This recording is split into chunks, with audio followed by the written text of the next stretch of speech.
Chicago for the Festival of Maps and our SSHA conference at the end of the week, and we're actually standing outside one of the Chicago landmarks in terms of studying history and other subjects, and that's the Newberry Library, which holds a collection of humanities stuff and also specializes in the history of cartography, and they've got a great couple of exhibits related to the Festival of Maps.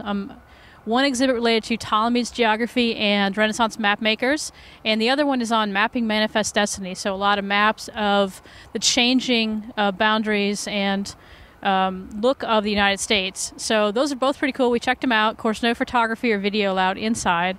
And so we're in a lovely park right across from the Newberry Library, which you can see behind me. And we're also joined by a lovely collection of pigeons and squirrels, which are enjoying the park in late fall weather as well. So if you can get to Chicago, or even if not, you can go to newberry.org and see some of their collections and information.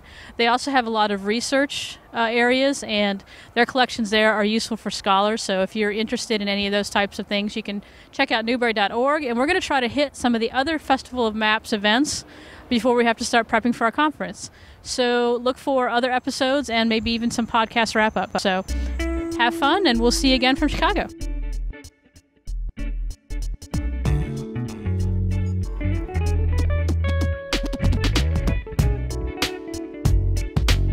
Okay, so we're back with you. It's now Friday here in Chicago, and we're taking a little time out from our conference, the Social Science History Association, which has a number of sessions on GIS that we've been attending, to head over to Chicago's renowned Field Museum for the Festival of Maps display, which you can actually see the banner for behind us. And it's Maps, Our Place in the World, and actually it's a pretty impressive display, both in terms of the rare maps that they've gotten and also their focus on really the art of cartography and different ways of representing the world. So I thought that was really cool. My favorite was the route from Tokyo to, or Edo as it was called then, to Kyoto.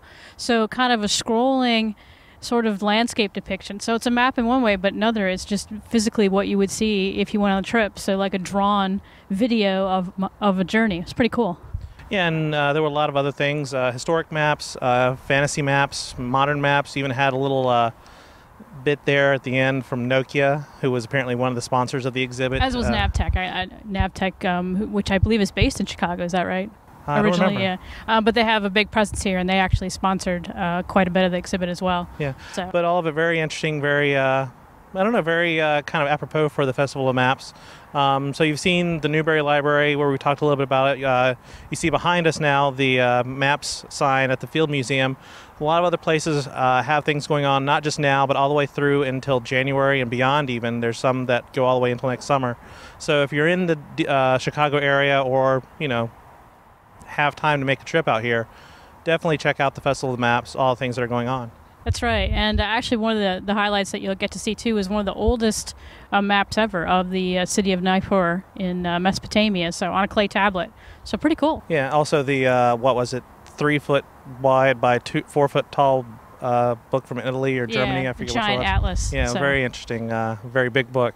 But thanks for joining us for our 1-year anniversary episode, and hopefully you enjoyed our little quick tour of the Festival of Maps, and be sure to check out future episodes. All right, see you later.